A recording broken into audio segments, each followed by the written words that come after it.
Video edit করতে করতে আমার গত বছরে ঘুরতে যাবার দীঘার ভিডিওটা খুঁজে পাই, আর সেটাই তোমাদের সাথে আমার সব অভিজ্ঞতা শেয়ার করব। চলো স্টার্ট করা। এখন বাজে 3:08, দেখতেই পাচ্ছ তোমরা। আর আমি রেডি, আর সাথে আমার এই লাগেজটাও রেডি, আর এখানে আমার মাও রেডি। মা হাই বলে দাও। হাই। মাকে নিয়ে খুব ভোরবেলা ট্রেন ধরে বেরিয়ে পড়েছিলাম শিয়ালদার উদ্দেশ্যে। শিয়ালদায় এসে দিদি, জামাইবাবুর বন্ধু বান্ধবের সাথে আলাপ করলাম। আবার সেখান থেকে রওনা দিলাম হাওড়ার উদ্দেশ্যে। আমাদের মেন ট্রেনটা হলো হাওড়া থেকে।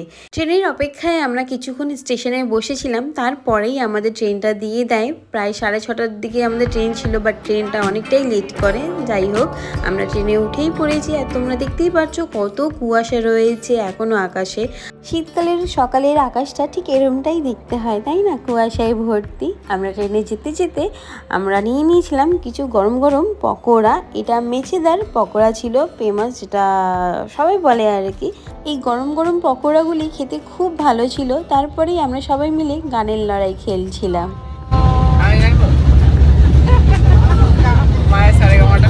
গাও গাও গাও গাও গাও না।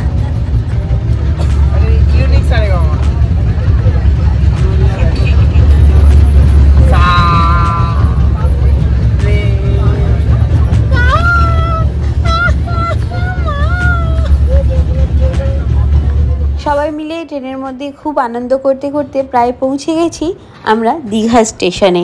এবার এখান থেকে অটো ধরে বা টোটো ধরে আমাদের যাওয়ার পালা আমাদের হোটেলে। আমাদের হোটেলটার নাম ছিল গ্রিন হাউস হোটেল। এই হোটেলটি আছে ওল্ড দীঘায়। আমরা যতবার দীঘায় আসি ততবার আমরা ওল্ড দীঘাটায় থাকা বেশি প্রেফার করি। আমরা আগেও এই হোটেলে দুবার এসে থেকেছি। এই হোটেলটি সমুদ্রের একদম ধারে রয়েছে।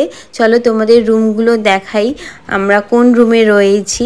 আমরা যে রুমটায় রয়েছি সেই রুমটায় ঢুকেই মাত্র রয়েছে ডান দিকে বাথরুম। তারপর তোমরা দেখতেই পারছো একটা বড় বেড রয়েছে, যা দুজনের জন্য একদম সাফিসিয়েন্ট। তারপর রয়েছে আয়না, টিভি, আর জামা কাপড় রাখার জন্য মিডকেস বা শোকেস মতন করা রয়েছে, যেখানে আমরা নিজেদের লাগেজ রাখতে পারবো। তারপরে রয়েছে এসি রয়েছে এখানে। তোমরা চাইলে গরমকালে এসিটাও ইউজ করতে পারবে, বাট আমরা শীতকালে গেছিলাম তাই আমাদের এসিটার খুব একটা প্রয়োজন নেই। আর রয়েছে একটা ছোট্ট বালকনি, এখান থেকে নানা রকমের হোটেলের ভিউটা আমরা এখান থেকে দেখতে পারি। সো গাইস, এখন আমি পুরো রেডি বাইরে যাওয়ার জন্য। আমি তোমাদেরকে তো রুম দেখিয়ে দিলাম কেমন আছে রুমটা। এবার যাচ্ছি বাইরে। চলো দেখা যাক আমি কোথায় কোথায় যাই। চলো ভিডিওর মধ্যে থেকো। ভালো লাগছে। হ্যাঁ, পুরো পুরো পুরো দার্জিলিং ঘুরতে। হ্যাঁ, সবাই যেন সিম্পল পড়েছে, আমি যেন একটু বেশি ইয়ে হয়ে গেছি। ঠিক আছে, সোয়েটারটা বেশি পাতলা, এতে বেশি গরম হয় না, জাস্ট হালকা সোয়েটার এটা। আচ্ছা, দিদির সূত্র থেকে জানা গেছে এখন আমরা যাচ্ছি মোহনার দিকে। আর আমরা সবাই বেরিয়েই পড়েছি প্রায়। হোটেল থেকে খুব একটা দূরে না, কাছাকাছি। আর এই আমরা যে হোটেলটায় রয়েছি সেই হোটেল থেকে সমুদ্র খুবই কাছাকাছি। জাস্ট পায়ে হেঁটে 2 থেকে 3 মিনিট হাঁটলেই সমুদ্র কাছে। আমি তোমাদেরকে দেখাচ্ছি, তোমরা একবার দেখো। জাস্ট ওই যে দাদারা যে হেঁটে হেঁটে যাচ্ছে, ওই সামনেই রয়েছে সমুদ্র। আর এই যে দিদি আর মা গল্প করতে করতে আসছে।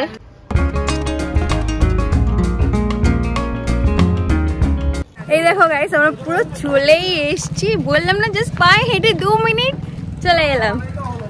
বাহ, সেই 2019-এ লাস্ট এসছিলাম আর এখন এলাম 2024-এ। দেখতে খুবই খুবই সুন্দর লাগছে।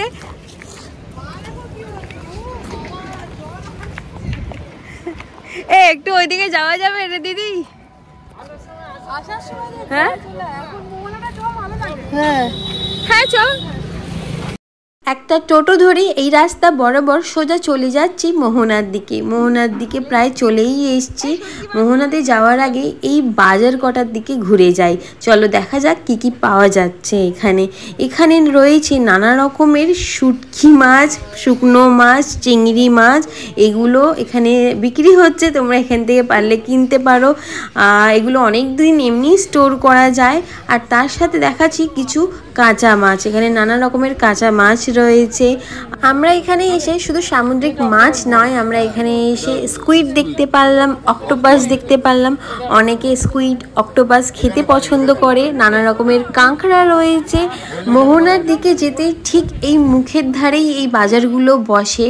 এখান থেকে চাইলে তোমরা বাজার করে নিজেদের হোটেলে নিয়ে গিয়ে রান্না করে খেতে পারো।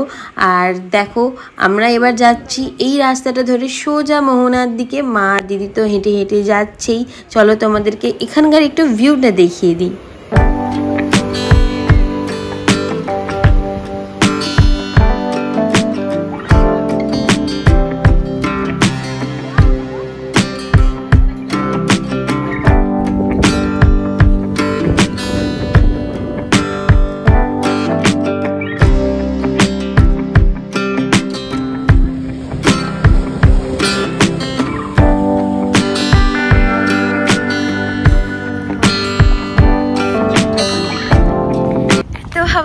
এত হাওয়া দিচ্ছে, চুল সামলাবো না কথা বলবো বুঝতেই পারছি না। আর এত সুন্দর লাগছে দেখতে, বিশ্বাস করো খুব সুন্দর, অসাধারণ লাগছে। ইচ্ছেই করছে না যেতে, কিন্তু যেতে হবে এখান থেকে বেরিয়ে। আমাদের হাতে বেশি খুব একটা সময় নেই।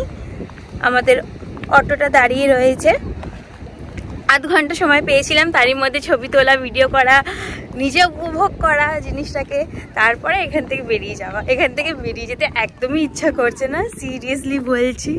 এখান থেকে বেরিয়ে যাওয়ার পথে দেখতে পাই এই স্টার ফিশটা, বাট এটা মৃত ছিল। আমরা এখন মোহনা থেকে বেরিয়ে এসে হোটেলের কাছে চলে এসেছি। হোটেল আমাদের একদমই খুবই কাছে। আর হোটেলের কাছে যে সমুদ্রের যে ধারটা রয়েছে, ভাবলাম আমরা কিছুক্ষণ এখানে বসি। কিছুক্ষণ বসার পরে আমরা হোটেলে চলে যাব। সেখানে গিয়ে আমাদের লাঞ্চটা আমরা সেখানে সেরে নেব। আর তোমাদেরকেও এখানকার ভিউটা একটু দেখিয়ে দিই, চলো একবার তোমরাও এক ঝলকে দেখে নাও।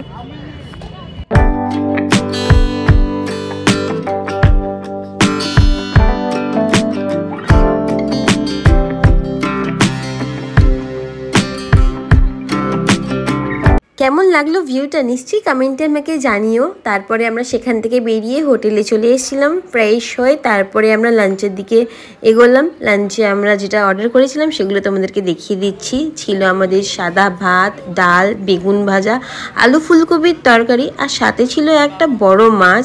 মাছটা হচ্ছে আমাদের পমফ্লেট।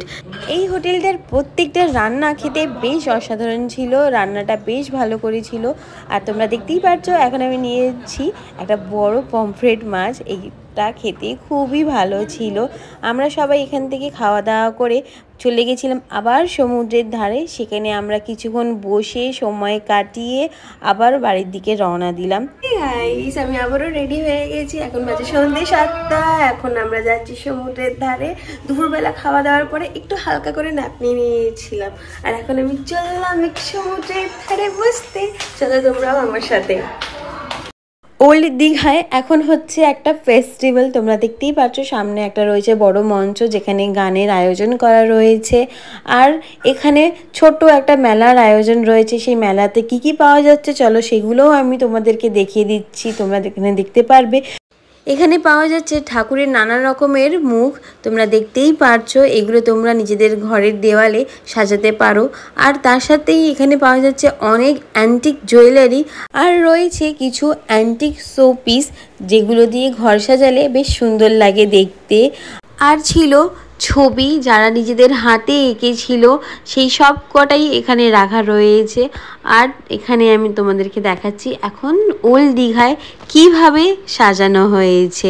দেখতেই পারছো এই ওল্ড দীঘাটা এত নিরিবিলি থাকে, এত শান্ত থাকে। আমার তাই জন্য নিউ দীঘা থেকে ওল্ড দীঘাটা বেশি পছন্দ হয়। ওল্ড দীঘার সমুদ্রের ধারটা এত সুন্দর করে সাজানো গোছানো, এখানে সারাক্ষণ বসে থাকতেই ভাল লাগে। এখানে ঘুরতে ঘুরতে একটা ছোট্ট সদস্যর সাথে দেখা হয়ে গেল, তার সাথে দিদি একটু খেলা করে নিচ্ছিল।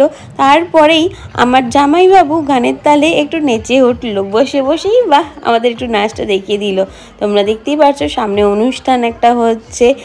দীঘার সমুদ্রের ধারে বসে অনুষ্ঠান দেখতে দেখতে ইয়ার্কি আড্ডা করতে করতে সময়টা যে কি সুন্দরভাবে পেরিয়ে যাচ্ছে বুঝতেই পারছি না। আর এই ওল্ড দীঘায় এসে এই লেবু চাটা যে মিস করব তা কিন্তু একদমই হবে না। এই চা কিন্তু লাগবেই। বেশ কিছুক্ষণ ধরে সমুদ্রের ধারে বসে এই সমুদ্রকে উপভোগ করার পরে চলে গেলাম হোটেলে। সেখানে গিয়ে রাতের ডিনারটা সেরে ফেললাম। রাতের ডিনারে ছিল মাছ ভাজা, ছিল আমাদের কিছু স্যালাড, ভাত, আর ছিল কষা মুরগির মাংস। এইটা খেয়েই আমরা ঘুমিয়ে পড়েছিলাম। তারপরের দিনে উঠে আবার একটা নতুন যাত্রা আমাদের শুরু। নেক্সট ভিডিওটা দেখার জন্য চ্যানেলটিকে সাবস্ক্রাইব করে পাশে থেকো তোমরা।